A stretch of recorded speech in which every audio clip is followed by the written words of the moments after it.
আজকে তুমি তাহলে কি করবে? আমি আজকে গিটার বাজানো শিখবো। আমি শুধুমাত্র রেডিও কেন শুনবো যেখানে আমি নিজেই রেডিও হতে পারি? আরে কি হচ্ছে এটা? আজ থেকে পরের 100 দিন আমি স্প্যানিশ শিখবো। আজকে আমাদের ডে 2 এই বাংকারে। Let's go. এই চ্যালেঞ্জের পর আমরা কিন্তু ফিট হয়ে যাব। এখন থেকেই পৃথিবীতে তুমি আমার নতুন ফেভারিট মানুষ। আমার দেখা তুমি সবচেয়ে কুলেস্ট পারসন এখানে।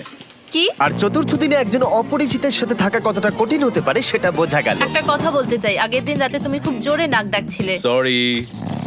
তাই এয়ার প্লাগস হলে ভালো হতো, কিন্তু ঠিক আছে। যখন রেন আমাকে বিরক্ত করে তখন আমি শুধু এটা খুলে দিই। এটা আমাদের আউটসাইডার ভিউ, পুরো মাটি। এটা দেখে খুব ভয় লাগে।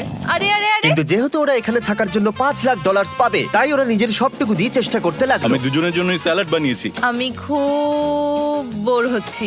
আমরা আজকে ক্যান ফুড দিয়ে সিংহাসন বানাবো।